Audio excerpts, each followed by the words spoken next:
SVB संकट से बाजार में घबराहट। निफ्टी 5 महीने के निचले स्तर पर बंद। सेंसेक्स और निफ्टी 1.5% गिरकर बंद। बैंकिंग, ऑटो, रियलिटी शेयरों में जोरदार बिकवाली। बजट सत्र के दूसरे चरण में भी संसद के दोनों सदनों में हंगामा। लंदन में राहुल गांधी के बयान पर बीजेपी ने किया विरोध। कहा, देश से माफी मांगे राहुल गांधी। मार्च में ही मई जैसी जलने वाली गर्मी। महाराष्ट्र, गोवा में heat wave alert. Delhi, Mumbai में भी टूटा तापमान का रिकॉर्ड। फल और सब्जी के उत्पादन में गिरावट की आशंका। समलैंगिक विवाह मामले की अब संविधान पीठ करेगी सुनवाई। सुप्रीम कोर्ट ने बताया 5 सदस्यों की बेंच। अगली सुनवाई 18 अप्रैल को। वर्ल्ड टेस्ट चैंपियनशिप के फाइनल में पहुंचा भारत। 7 जून को ऑस्ट्रेलिया से होगा फाइनल मुकाबला। क्राइस्टचर्च से टेस्ट में श्रीलंका पर न्यूजीलैंड की जीत से भारत को फायदा।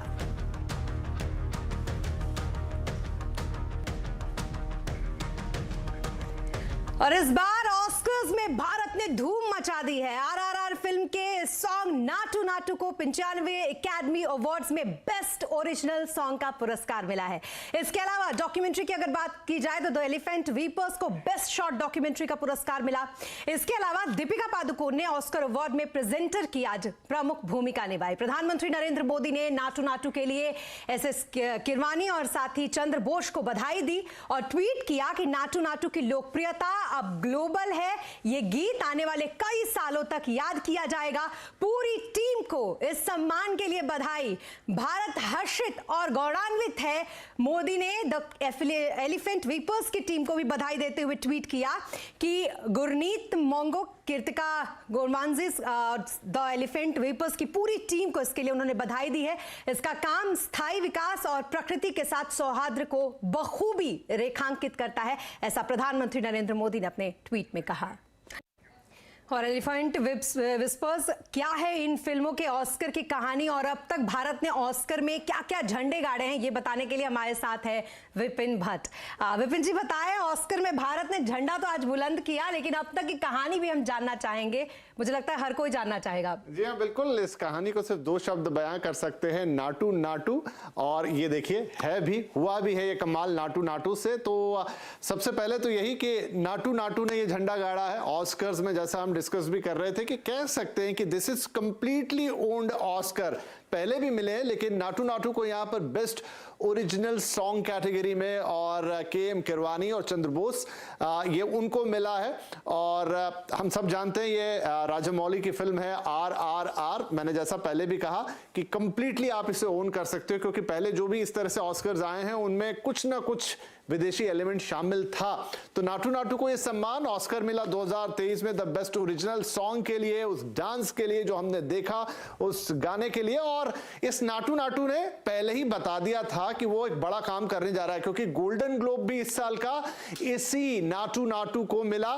इसके अलावा क्रिटिक चॉइस अवार्ड 2023 ये भी नाटू नाटू के हिस्से में आया। यानी उन्होंने धीरे धीरे नींव रखना शुरू कर दी थी कि आगे ऑस्कर्स के लिए इनका फ्यूचर ब्राइट है। और आज फाइनली ऑस्कर्स भी झोली में आके गिर गया नाटू नाटू के। लेकिन यहीं पर भारत की खुशियां खत्म नहीं हो रही है। जैसा हमने कहा, द एलिफेंट विस्पर्स, उसको भी भारत में यह सम्मान दिलाया है। एक डॉक्यूमेंट्री जो कि बेस्ट शॉर्ट डॉक्यूमेंट्री कैटेगरी में अवार्ड पाया है। 2 महिलाएं जो कि भारतीय हैं, बुमन और बल्ली की कहानी बेसिकली एक बहुत प्यारी सी कहानी है। ये अवेलेबल भी है OTT प्लेटफॉर्म पे, जाके आप देख सकते हैं। एक हाथी की देखभाल करती है दंपत्ति, उसकी ये पूरी कहानी है। एक हाथी होता है जो कि छोटा होता है, अनाथ होता है, उसको किस तरीके से सिखाते हैं वो रहना, खाना, पीना, क्योंकि हाथियों का जो है ना वो अपने झुंड में रह के सब कुछ सीखते हैं, लेकिन ये हाथी अलग हो जाता है अपने झुंड से। और फिर कैसे ये कहानी आगे बढ़ती है। फिल्म की डायरेक्टर कार्तिकी गोंजाल्वेस है और यहाँ पर प्रोड्यूसर हैं गुनीत मोंगा और अचिन जैन। ये भी कंप्लीटली प्रोडक्शन ऑफ इंडिया है हर लिहाज से, इसलिए कंप्लीट द एलिफेंट विस्पर्स भी भारत के लिए एक बड़ा गौरव लेकर आ रही है। और अपने आप में 2 ऑस्कर्स एक साथ completely for India from India हैं। अच्छा, अब आप कह रहे हैं कि और क्या क्या मिला है आज तक। जी हाँ, फहरिस्त थोड़ी लंबी है। ऐसा है कि करीब करीब 13 बार नॉमिनेशंस मिले और उसमें से 8 बार ट्रॉफी हमारे हिस्से में आई है। तो एक आपका नाटू नाटू सन 2023 यानी इसी वक्त का RRR best original song KM Keeravani और चंद्रबोस ने अवार्ड शेयर किया है। नंबर 2 पे द एलिफेंट विस्पर्स, जिन्हें बेस्ट शॉर्ट डॉक्यूमेंट्री में मिला है। गुनीत मोंगा और अचिन जैन की ये डॉक्यूमेंट्री बहुत ही दिल को छू लेने वाली। इससे पहले गुनीत मोंगा की एक और documentary period end of sentence को 2019 में बेस्ट डॉक्यूमेंट्री शॉर्ट सब्जेक्ट के लिए मिला था। गुनीत यहां पर थी लेकिन प्रोडक्शन भारत से नहीं था। जय हो को आपको याद है, धूम मचाई थी ऑस्कर में 2009 बेस्ट ओरिजिनल सॉन्ग, जहां AR रहमान और गुलजार साहब ने ये अवार्ड शेयर किया था। इसी के लिए बेस्ट साउंड मिक्सिंग के लिए रसूल पोकुटी को यहां पर अवार्ड मिला था स्लमडॉग मिलियनेयर 2009, और फिर उसी में AR रहमान को एक और अवार्ड ओरिजिनल साउंड ट्रैक के लिए। इससे पहले जो जिसे आप कह सकते हैं कि ट्रूली जहां पर भारत को ऑस्कर का पहला एक टच देखने को मिला था, सत्यजीत रे साहब ने दिलाया था 1991, उनको ऑनररी लाइफ टाइम अचीवमेंट ये अवार्ड दिया गया था। उनकी कई फिल्में भी ऑस्कर सेरेमनी में दिखाई गई थी। और उससे पहले गांधी फिल्म को 1983 में best costume design Bhanu Athaiya साहब, जिन्होंने एक और अपने को कॉस्ट्यूम डिजाइनर के साथ ये अवार्ड जीता था। आप कह सकते हैं कि फर्स्ट टाइम यहां पर शेखर कपूर साहब का नाम भी यहां ले देना चाहिए, लेकिन अगेन क्योंकि वो प्रोडक्शन इंडियन नहीं है, वो फिल्म उन्होंने एज ए हॉलीवुड फिल्म में बनाई, लेकिन एलिजाबेथ को वो पुरस्कार मिला था फॉर बेस्ट कॉस्ट्यूम डिजाइन। तो भारत के हिस्से में ऑस्कर ऑन एंड ऑफ आते रहे, लेकिन कंप्लीट अचीवमेंट शायद कह सकते हैं आज जाके हुआ है। सो नाटू नाटू। जी, बहुत शुक्रिया तमाम डिटेल्स के लिए और इतने अच्छे तरीके से ऑस्कर की जर्नी को समझाने के लिए विपिन जी आपका। तो कुल मिलाकर ये थी नाटू नाटू और ऑस्कर की जर्नी भारत में, और नाटू नाटू करता हुआ पूरा देश। लेकिन आगे बढ़ेंगे बुलेटिन में और अब बात करेंगे बाजार की। सिलिकॉन वैली बैंक में आए संकट से ग्लोबल बाजार समेत भारतीय बाजार की अगर बात करें तो वहां पर भारी गिरावट देखी गई। आज निफ्टी 5 महीने के निचले स्तर पर बंद हुआ। सेंसेक्स 897 अंक गिरकर 58,238 पर बंद हुआ, तो वहीं निफ्टी 259 अंक गिरकर 17,154 पर बंद हुआ। BSE के सभी सेक्टर इंडेक्स में आज बिकवाली रही। तो वहीं फेड की ब्याज दरें बढ़ाने से सिलिकॉन वैली बैंक संकट में आया है, ऐसा कहना है कंप्लीट सर्कल के मैनेजिंग पार्टनर और CIO गुरमीत चड्ढा का। उन्होंने कहा कि अब US फेड ब्याज दरों में थोड़ी नरमी दिखा सकता है। ये जो सिलिकॉन वैली बैंक है, इसे आप बिग बॉय बैंक बोल सकते हैं, क्योंकि इनको काफी लिक्विडिटी आया कोविड पीरियड में, क्योंकि काफी डील्स हो रही थी, इंटरेस्ट रेट एनवायरनमेंट एकदम जीरो था। और बैंक जो है क्योंकि ये VC से डील करता है, उतना लेंडिंग नहीं कर सकता था, तो उसने लॉन्ग डेटेड बॉन्ड्स लिए, मॉर्गेज बैक सिक्योरिटीज खरीदी।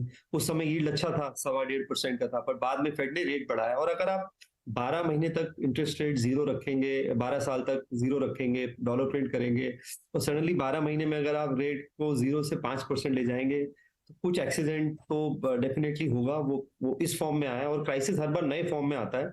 बट आई थिंक फेड ने स्विफ्टली एक्ट किया, फेडरल ट्रेजरी ने, और 1 साल का लाइन दिया है बैंक्स को। तो फॉर द टाइम बीइंग ये प्रॉब्लम सॉल्व हो गई है और कंटेजियन नहीं लगता है।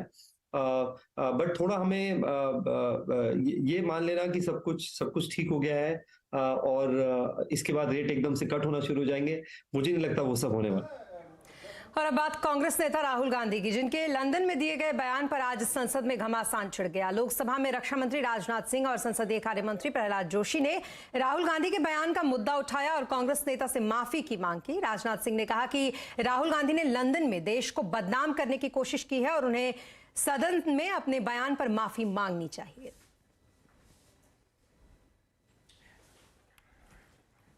श्री राहुल गांधी जो इसी सदन के सांसद हैं, राहुल गांधी ने लंदन में जाकर भारत को बदनाम करने की कोशिश की है और कहा है कि भारत में लोकतांत्रिक व्यवस्था पूरी तरह से तहस नहस हो रही है और विदेशी ताकतों को आकर यहाँ पर भारत के लोकतंत्र को बचाना चाहिए। कि भारत की गरिमा पर, भारत की प्रतिष्ठा पर उन्होंने गहरी चोट पहुँचाने की कोशिश की है।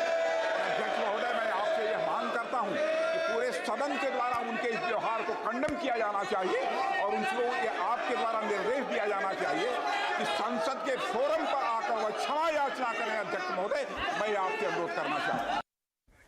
लोकसभा के बाद राज्यसभा में भी राहुल गांधी के लंदन में दिए गए बयान का मुद्दा गूंजा। यहां राज्यसभा में केंद्रीय मंत्री पीयूष गोयल ने राहुल गांधी के बयान का मुद्दा उठाया और कांग्रेस नेता से माफी की मांग की। एक विदेशी देश में जाके जिस प्रकार से उन्होंने भारत की सेना का अपमान किया, भारत के सदन का अपमान किया, अध्यक्ष का अपमान किया, जिस प्रकार से उन्होंने प्रेस का अपमान किया, जुडिशरी का अपमान किया, और पूरे देश ने देखा कि विदेशी धरती पर जाकर विपक्ष के नेता ने किस प्रकार से पूरे भारतवासियों के सिर पर चोट लगाई है। मैं समझता हूँ पूरे देश और हर भारतवासी का उन्होंने माफी मांगनी चाहिए, उन्होंने यहाँ के सेना की माफी मांगनी चाहिए। पीयूष गोयल के बयान पर कांग्रेस अध्यक्ष मल्लिकार्जुन खड़गे ने पलटवार किया। उन्होंने कहा कि राहुल गांधी राज्यसभा के सदस्य नहीं हैं, उनके बयान को जबरदस्ती तूल दिया जा रहा है।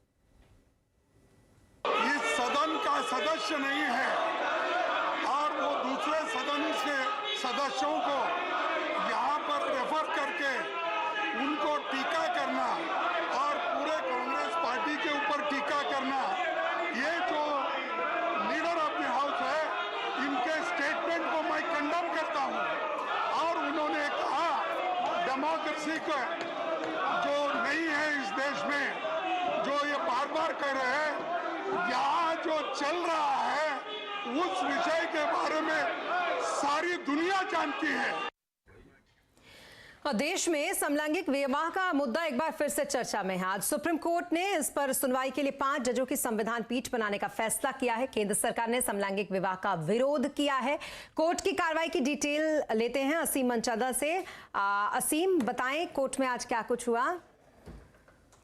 देखिए, सुप्रीम कोर्ट 15 याचिकाओं पर सुनवाई कर रहा है। इन याचिकाओं में मान्यता देने की मांग की गई है। कल केंद्र सरकार ने इसका विरोध किया था। केंद्र सरकार का कहना था कि ये भारत की संस्कृति के अनुकूल नहीं है, ये लोकाचार के अनुकूल नहीं है, और खासतौर पे कि जो परिवार है उसकी डेफिनेशंस के अवधारणा के खिलाफ है। तो केंद्र सरकार ने इसका विरोध किया था। आज जब सुप्रीम कोर्ट में इसकी सुनवाई हुई तो सुप्रीम कोर्ट ने कहा कि इसे काफी इंपॉर्टेंट मुद्दा है, ये जीने के अधिकार से जुड़ा हुआ मामला है, सम्मान से जीने के अधिकार से जुड़ा हुआ मामला है। इसमें कई सारे संवैधानिक सवाल है जिनको की आंसर देने की जरूरत है। तो सुप्रीम कोर्ट ने इसे संवैधानिक पीठ के पास भेज दिया है। अब 5 जजों की संवैधानिक पीठ सुप्रीम कोर्ट ने इसके लिए बना दी है। 5 जजों की संवैधानिक पीठ 18 अप्रैल से इस पूरे मामले की सुनवाई करेगी, और खासतौर पर ये लाइव स्ट्रीम होगी। ये सारी की सारी सुनवाई, क्योंकि कॉन्स्टिट्यूशन की सारी सुनवाइयां लाइव स्ट्रीम होती है। तो अब 18 अप्रैल से इस केस के ऊपर अगला सुनवाई जो है शुरू हो जाएगी। जी, बहुत शुक्रिया तमाम डिटेल्स के लिए आपका असीम। और अब रुकेंगे यहाँ पर एक छोटे से ब्रेक के लिए, लेकिन जल्द होंगे हाजिर। आप बने रहे हमारे साथ।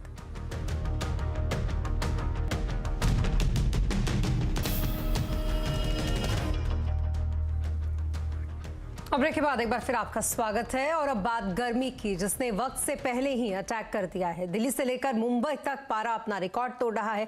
हीट वेव की शुरुआत हो चुकी है। हीट वेव का असर फसल के साथ साथ फलों और सब्जियों के उत्पादन पर भी पड़ेगा। डिटेल से समझते हैं इसे असीम मनचंदा से। असीम, गर्मी की प्रचंड मार शुरू हो चुकी है, फसलों और सब्जियों पर इसका क्या असर पड़ेगा, क्या अपडेट है आपके पास? देखिए, इस साल देश में गर्मी की शुरुआत जल्दी हो गई है और तापमान काफी तेजी से बढ़ रहा है। अगर मैं दिल्ली की बात करूं तो कल दिल्ली में तापमान 35 डिग्री दर्ज किया गया, लेकिन वहीं मुंबई में तापमान 40 डिग्री के आसपास दर्ज किया गया। कई राज्यों में ऑलरेडी मौसम विभाग ने हीट वेव की वार्निंग जारी करनी शुरू कर दी है, और इस गर्मी का सीधे सीधे असर गेहूं की फसल के ऊपर पड़ेगा। लेकिन गेहूं के साथ साथ सबसे बड़ा असर फलों और सब्जियों के उत्पादन के ऊपर भी पड़ सकता है। खासतौर पर अगर मैं फलों की बात करूं तो आम, लीची, तरबूज और नींबू के उत्पादन में कमी देखने को मिल सकती है। दूसरी तरफ हरी सब्जियां, टमाटर और गोभी के उत्पादन पर भी काफी असर इसका गर्मी का सीधे सीधे पड़ सकता है, जिसके चलते आने वाले दिनों में इनके दामों में बढ़ोतरी भी हो सकती है। तो कुल मिलाकर के इस बार की गर्मी जो काफी तेजी से बढ़ रही है, तापमान बढ़ रहा है, वो आम आदमी के लिए काफी परेशानी का सबब बन सकता है। बहुत शुक्रिया तमाम डिटेल्स के लिए आपका असीम। और इसी के साथ इस बुलेटिन में फिलहाल इतना ही, लेकिन खबरों पर लगातार अपडेट के लिए आप बने रहे CNBC आवाज के साथ।